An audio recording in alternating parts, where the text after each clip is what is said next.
The marble floors of Prestige Investment Bank gleamed under crystal chandeliers as Zara Washington's worn sneakers squeaked across the pristine surface. Her father's vintage stethoscope pressed against her ribs through her messenger bag, its familiar weight anchoring her to purpose. "Excuse me, miss, are you looking for the janitorial supervisor?" The security guard's assumption cut through the hushed atmosphere like a blade. "Employee entrance is around back." Zara had dressed deliberately for this moment.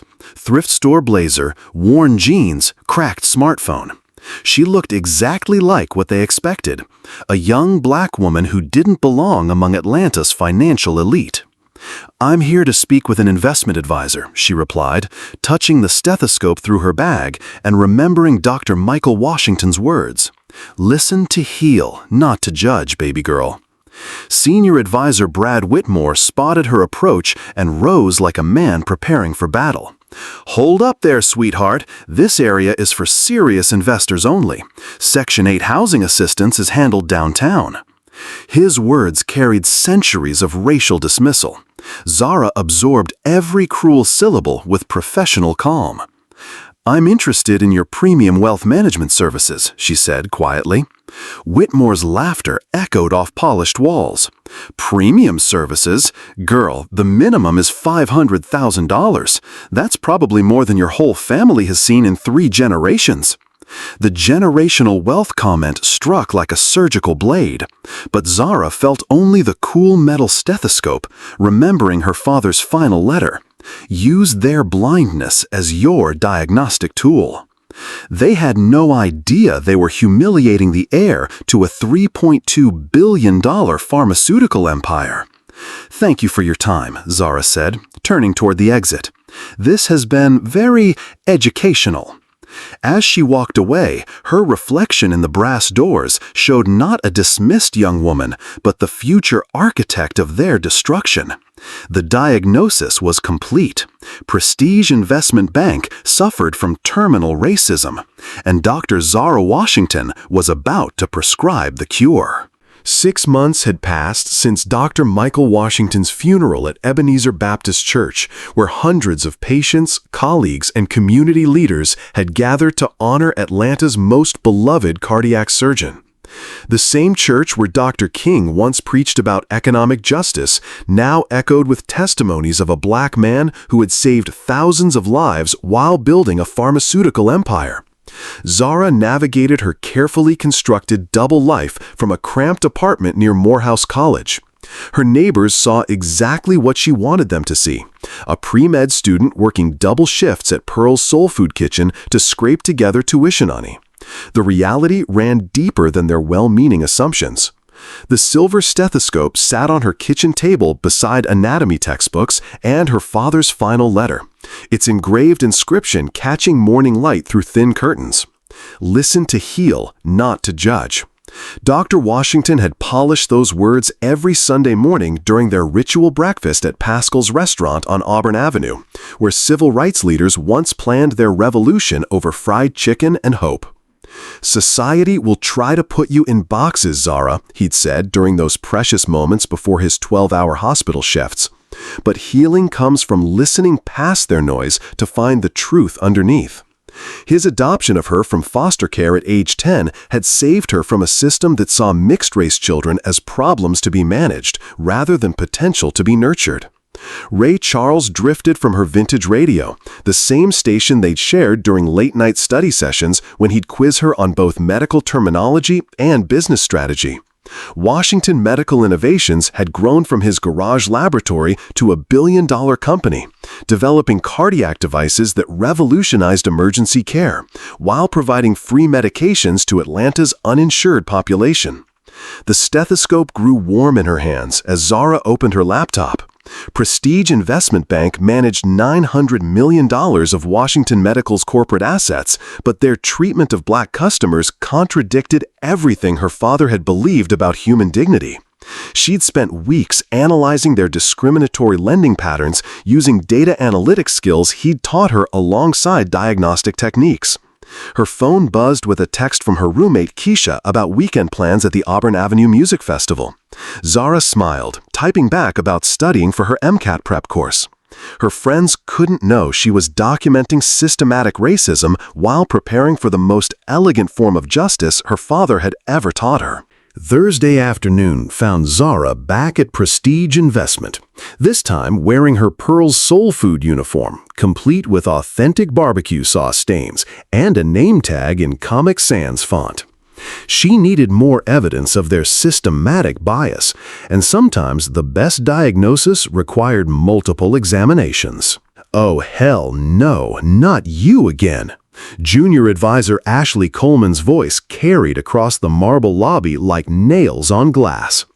At 26, the blonde University of Georgia graduate embodied everything Prestige Investment valued: daddy's car dealerships in Alpharetta, sorority connections, and the unshakable belief that wealth was a birthright reserved for the right kind of people.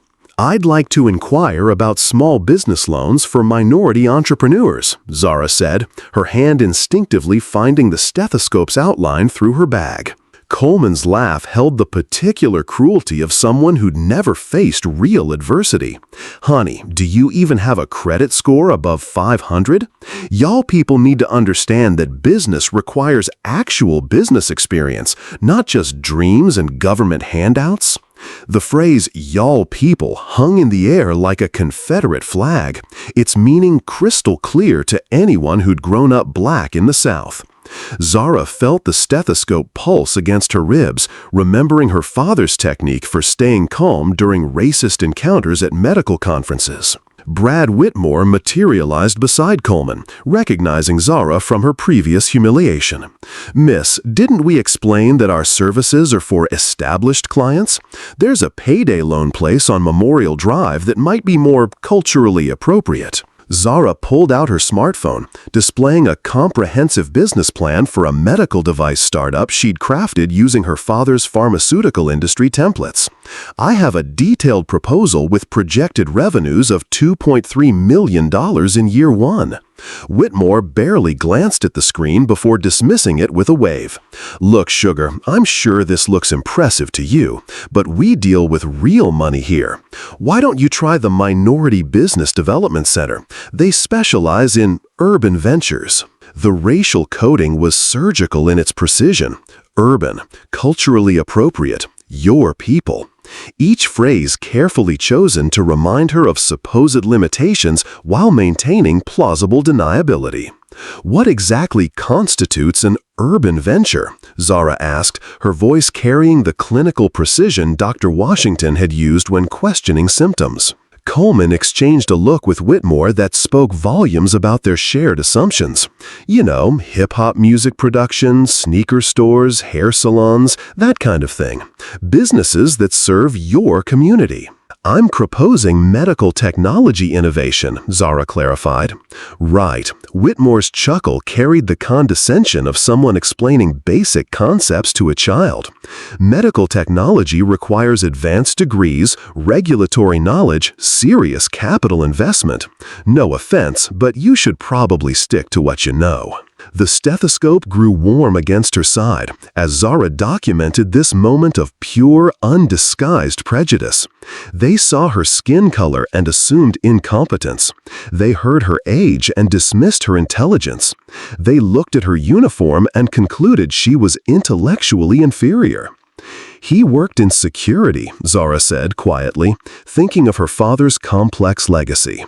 "Sure he did," Coleman smirked. "They always make up important professions to impress people." 2 weeks later, Zara orchestrated her most revealing diagnostic test. She arrived at Prestige Investment's Community Outreach Open House with 3 carefully selected companions: Marcus from Georgia Tech's engineering program, Sophia pursuing her MBA at Emory, and Connor, a pre-law student whose father managed hedge funds in Buckhead. All 4 wore identical business attire. All carried portfolios worth exactly $50,000. The only variable was the color of their skin. They approached different advisors simultaneously, each requesting information about premium wealth management services. From across the marble lobby, Zara watched the experiment unfold with scientific precision. Connor received immediate VIP treatment, escorted to a private office, offered coffee, handed multiple brochures by an enthusiastic senior advisor who discussed long-term investment strategies and exclusive client benefits.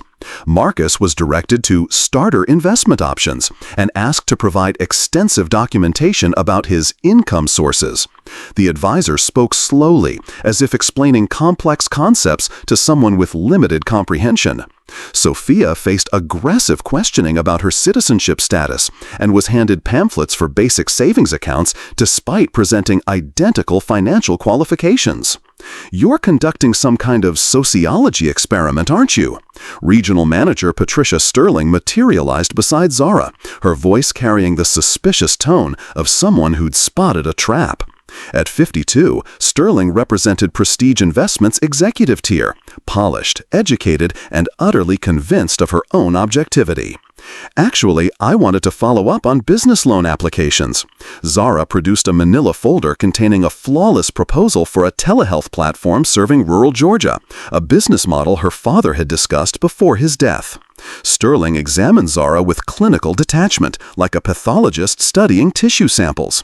"Sweetheart, I admire your persistence, but you need to understand that banking requires certain cultural foundations, generational wealth, established networks.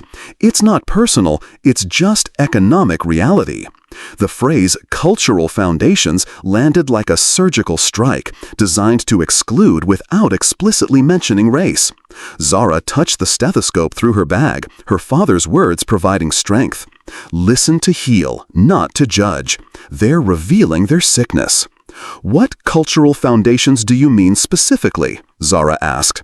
Sterling's smile tightened like surgical thread. "Well, for instance, our typical clients understand concepts like fiduciary responsibility, risk assessment, diversified portfolios. These aren't things you learn from community colleges or wherever you're studying." Across the lobby, Connor was being introduced to the bank president, while Marcus and Sophia waited in uncomfortable plastic chairs typically reserved for teller transactions. "I graduated summa cum laude from Spelman College," Zara stated quietly. "That's nice, honey," Sterling replied without missing a beat. "But there's book learning, and then there's real-world sophistication. Financial acumen runs in families, you understand. It's generational wisdom that can't be taught in classrooms." The stethoscope grew warm against Zara's side as she documented this masterclass in institutional racism. Sterling had just argued that intelligence is hereditary and that black colleges produce inferior graduates, all while maintaining the veneer of professional courtesy. "I understand perfectly," Zara said, watching Connor emerge from his extended consultation with investment packages worth millions, while her friends collected basic brochures like consolation prizes. The mahogany desk in Dr. Michael Washington's preserved office still held the faint scent of his cologne and the weight of his legacy. Zara sat in the leather chair where her father had planned both medical breakthroughs and business strategies, the silver stethoscope resting beside financial documents that represented generational wealth. The phone call to estate attorney Jonathan Hayes marked the end of her strategic invisibility. "Jonathan, it's time to activate all Washington medical accounts, every single one." Hayes's surprised pause echoed through the office. "Zara, that represents $400 million in liquid assets alone. Are you certain you want to?" "I'm ready."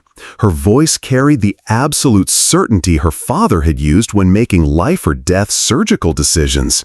"And I need you to contact Dad's network, banking regulators, medical investment community, civil rights attorneys, everyone."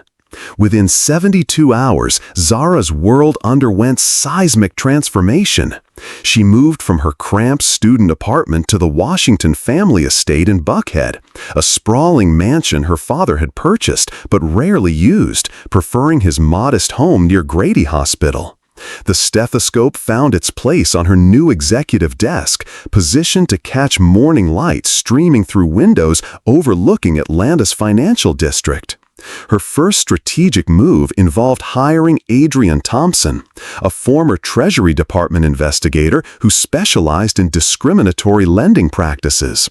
Thompson, a 45-year-old black woman raised in Atlanta's Fourth Ward, understood both institutional barriers and legal weapons needed to dismantle them. Investigating prestige investment will require forensic accounting, pattern analysis, victim testimony, Thompson explained, spreading documents across Zara's dining room table. Money isn't an obstacle. Zara slid a certified check across the table for $2 million. Thompson's eyebrows rose with professional appreciation. In that case, let's expose every discriminatory practice they've implemented since their founding. The breakthrough came through Thompson's contacts at the Consumer Financial Protection Bureau. Using statistical analysis techniques her father had taught her, Zara identified patterns that constituted textbook discrimination. The data revealed devastating statistics. Black applicants with 780 credit scores faced loan denials at rates matching white applicants with 620 scores. Interest rates for identical financial profiles varied by 2.3% based on applicants' zip codes, with premium rates concentrated in historically black neighborhoods like Sweet Auburn and Vine City. Internal emails Thompson obtained through legal discovery painted an even uglier picture. Whitmore writing to Sterling about maintaining clientele comfort levels and cultural fit assessments. Coleman discussing urban demographic challenges in quarterly reports. The stethoscope caught afternoon light as Zara studied her father's final words again. Listen to heal, not to judge. Find where the system is sick, then prescribe the cure. She reached for her phone and dialed Prestige Investments' executive line. When the receptionist answered, Zara spoke with the authority of inherited wealth and righteous fury. This is Dr. Zara Washington, CEO of Washington Medical Innovations. I need to schedule an emergency meeting with your board of directors regarding our corporate banking relationship. Monday morning arrived like a carefully planned cardiac intervention. Zara entered Prestige Investment Bank transformed, wearing a tailored St. John suit that cost more than most people's monthly salary. Her natural hair styled in an elegant crown, flanked by Attorney Hayes and 2 federal banking specialists. The vintage stethoscope rested in her Hermes briefcase alongside documentation of $3.2 billion in inherited wealth. The marble lobby fell silent as employees recognized the shift in power dynamics. Whispers rippled through the space like cardiac arrhythmia. Brad Whitmore didn't recognize her until she stood directly before his desk, her legal team forming a precise semicircle around his workspace. "Good morning, Brad." Her use of his first name stripped away professional armor. "We need to discuss my family's substantial investment portfolio." Whitmore's face drained of color as recognition hit like cardiac arrest. His hands trembled as he reached for his phone, but Patricia Sterling was already rushing from her office, drawn by the commotion. "Miss Sterling," Attorney Hayes extended a gold-embossed business card with surgical precision. "I'm Jonathan Hayes, representing the Washington Medical Estate. Dr. Washington would like to review her current banking arrangements." "Washington Medical Estate?"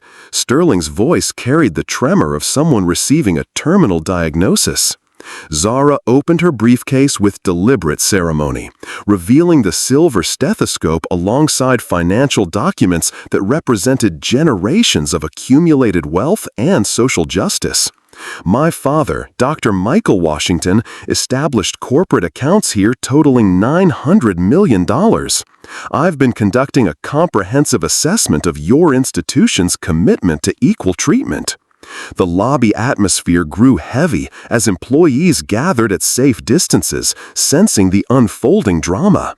Ashley Coleman appeared from behind a marble pillar, her face ashen as she recognized the young woman she'd dismissed as intellectually inferior. Based on extensive documentation, Zara continued with the methodical precision her father had used during complex surgical procedures. "I've diagnosed systematic racial discrimination in your lending practices, customer service protocols, and professional treatment standards." Sterling attempted desperate damage control, her voice cracking under pressure. "Dr. Washington, if there were any misunderstandings about our policies or staff behavior—" "No misunderstanding." Zara's interruption carried the absolute authority of a surgeon delivering life-changing news. "I have recorded documentation of racial slurs, discriminatory statements, and explicit bias from your senior staff members." Whitmore finally found his voice, though it emerged as barely a whisper. "Dr. Washington, I had no idea about your background or family." "That's precisely the pathology, Brad." Zara's clinical tone cut through his desperate explanation. "You treated me with contempt because you assumed my race predetermined my economic status. That assumption revealed your character." Hayes moved with legal precision, sliding comprehensive withdrawal documentation across Sterling's mahogany desk. "Will require complete asset transfer and account closure by Friday close of business." "Wait, please." Sterling's professional composure shattered completely. "Surely we can address this through proper channels, additional diversity training, policy reforms, perhaps a settlement?" Zara lifted the stethoscope from her briefcase, its silver surface catching the lobby's crystal chandelier light. "Miss Sterling, my father taught me that some conditions require radical surgical intervention. Your institution suffers from systemic racism, a terminal diagnosis for any business operating in 2024.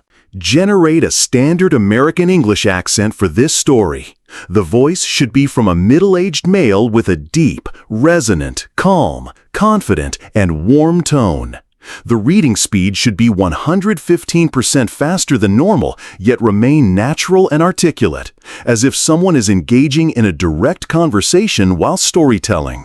The voice must convey sincerity, depth, and profound empathy for the historical experiences and struggles of the Black community, expressing both an understanding of pain and an unyielding resilience. When reaching sections that are calls to action, use a bold and powerful intonation. Specifically, when describing moments of triumph and overcoming adversity, the voice should become bright and full of pride, highlighting the transformation from vulnerability to strength, clearly conveying a sense of victory and jubilation. Throughout the narrative, the voice must maintain an evocative quality, as if a wise and experienced individual is sharing invaluable lessons.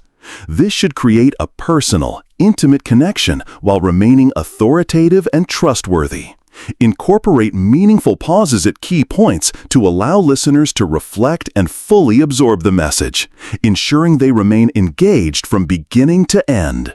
Friday afternoon unfolded like a perfectly executed medical procedure. Zara stood in Prestige Investments' marble lobby as armored trucks arrived to transfer physical assets. The silver stethoscope prominently displayed on the reception desk like a surgical instrument awaiting use. Employees who had once dismissed her now watched in stunned silence as their institution hemorrhaged wealth. Attorney Hayes orchestrated the massive divestment with military precision, while Zara observed Sterling's increasingly frantic attempts at damage control. The regional manager had aged visibly during the week-long financial bleeding, her polished veneer cracking under pressure. "Dr. Washington," Sterling approached with the desperation of someone facing professional death, "our board of directors has authorized a formal institutional apology and comprehensive diversity reform package." Zara didn't look up from her tablet, where she coordinated additional account closures from Washington Medical's network of Black physicians and business leaders. "Miss Sterling, apologies don't cure metastatic disease. Radical intervention does."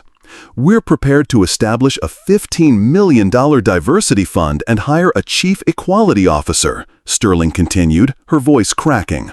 Zara finally met her eyes, the stethoscope gleaming between them like evidence in a criminal trial.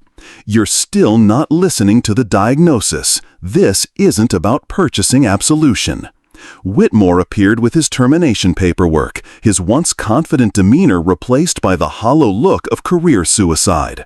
"Dr. Washington, I want to personally apologize for every word I said. If there's any way to make this right." "There is something."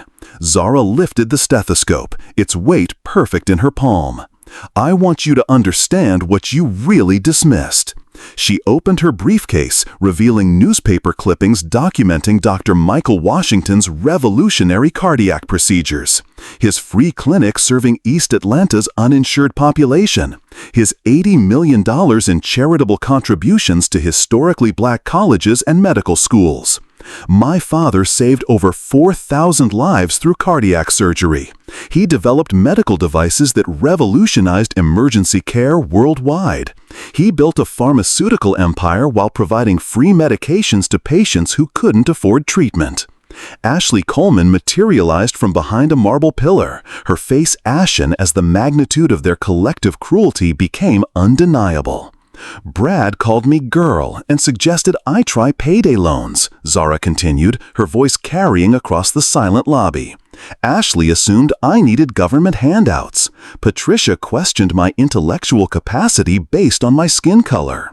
Hayes announced the completion of the final transfer with surgical finality. All Washington medical assets have been successfully relocated.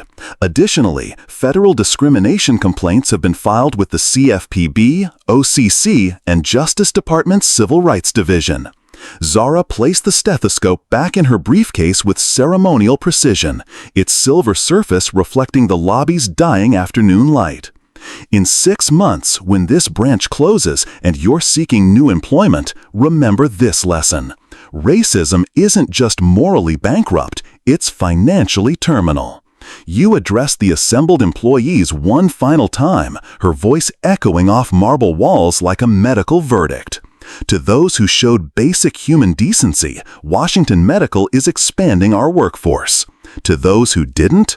Zara shouldered her briefcase, the stethoscope secure in its place of honor. "Listen to heal, not to judge. You failed the most basic test of character." 8 months later, Zara stood before the Atlanta City Council in the same chambers where civil rights leaders had once fought for voting rights and economic justice. The silver stethoscope rested prominently on the podium as she presented the Washington Community Investment Initiative, her voice carrying the authority of inherited wisdom and earned power. "True banking means listening to potential, not prejudging based on appearance," she told the packed auditorium, her words echoing off walls that had witnessed decades of struggle for equality. Behind her, floor-to-ceiling windows revealed Prestige Investments' former Buckhead headquarters, now transformed into the Dr. Michael Washington Community Banking Center. The building's marble facade remained unchanged, but its soul had been completely reborn. Patricia Sterling watched the ceremony on her smartphone during her lunch break from a suburban credit union where she now worked as a junior loan officer. Her career never recovered from the Washington medical scandal. Federal investigations revealed systematic discrimination that cost Prestige Investment $89 million in fines and forced closure of 6 branches. She now reported to a 28-year-old black manager who'd graduated from Clark Atlanta University with honors. Brad Whitmore had left banking entirely after major institutions blacklisted him industry-wide. He currently sold insurance from a strip mall office in Gwinnett County, attending mandatory bias training sessions and reflecting daily on the generational wealth he dismissed with racist assumptions. His LinkedIn profile, once boasting of exclusive client relationships, now featured desperate pleas for professional redemption. Ashley Coleman worked part-time at a payday loan center, the same type of establishment she'd mockingly suggested for Zara. Her supervisor, a Spelman graduate pursuing her MBA, treated her with professional courtesy that highlighted the dignity Coleman had never shown others. Zara's foundation had expanded beyond Atlanta's borders, establishing community banks in Birmingham, Charlotte, Memphis, and New Orleans. Each branch featured a replica of Dr. Washington's stethoscope in its lobby with his eternal inscription, "Listen to heal, not to judge." The original stethoscope, however, remained on Zara's executive desk at Washington Medical Innovations, where she served as CEO while completing her medical degree through Morehouse School of Medicine's accelerated program. At 20, she had become the youngest black female billionaire in American history, but more importantly, she'd created a new paradigm for ethical financial services. Attorney Hayes joined her at the podium for the ribbon-cutting ceremony, his voice thick with emotion. "Your father would be incredibly proud of what you've accomplished." Zara touched the stethoscope, feeling its familiar weight anchor her to purpose. He always said, "The best medicine doesn't just treat symptoms, it cures the underlying disease." The audience included hundreds of minority business owners who'd received their first loans through Zara's foundation, medical students attending her mentorship programs, and former Prestige investment employees who'd found new careers with companies that valued character over prejudice. As Zara cut the ceremonial ribbon, the stethoscope caught Georgia sunlight, its silver surface reflecting faces transformed by economic opportunity and restored dignity. "Today, we prove that healing isn't just medical," she announced to thunderous applause. "It's economic, social, and moral. When we listen to heal rather than judge, everyone benefits." 3 years later, Dr. Zara Washington graced the cover of Time magazine as America's most transformative young CEO, her portrait featuring the silver stethoscope draped around her neck like a badge of honor. The accompanying feature detailed how her community banking network had provided over $1.2 billion in loans to minority-owned businesses, achieving a 99% repayment rate while traditional banks continued struggling with federal oversight and discriminatory practices. The stethoscope now sat in Zara's corner office atop the Washington Medical Tower, overlooking Atlanta's skyline, where the gleaming buildings represented dreams realized rather than barriers erected. Through floor-to-ceiling windows, she could see Ebenezer Baptist Church, where Dr. King had once preached about economic justice, a legacy she continued through business rather than ministry.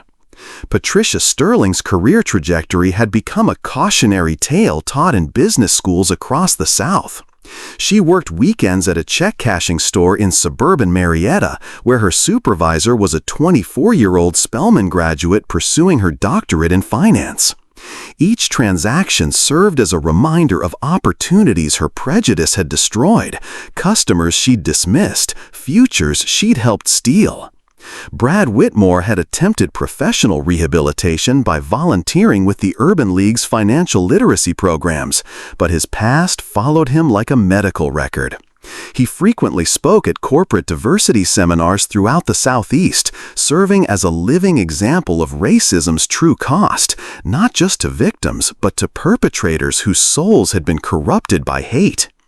Ashley Coleman's LinkedIn profile told a steady decline, from investment advisor to loan processor to part-time customer service representative. Her current colleagues, many of whom were young professionals of color, treated her with the courtesy she'd never shown others, their dignity highlighting her former cruelty. Zara's influence extended far beyond banking.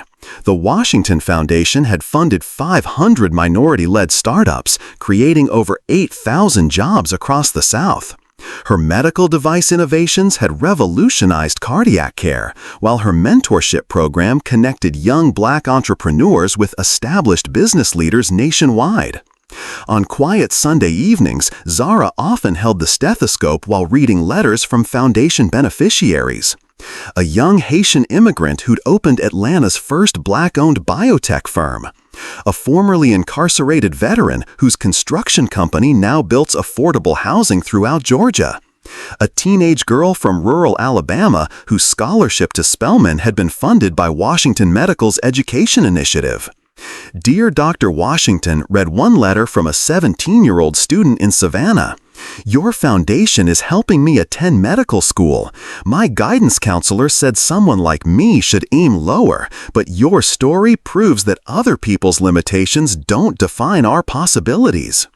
Zara set the letter aside and lifted the stethoscope, feeling its familiar weight in her hands like a compass pointing toward continued purpose. Outside her window, Atlanta's lights represented countless dreams waiting for opportunity rather than judgment. She opened her laptop and began typing her response to the young woman. Listen to heal, not to judge. Never let anyone convince you that your dreams are too ambitious. Instead, build a world where everyone's potential receives proper diagnosis and treatment. The stethoscope rested on her desk, its inscription catching the city lights like a beacon for anyone who refused to accept that prejudice is stronger than purpose. The healing continued.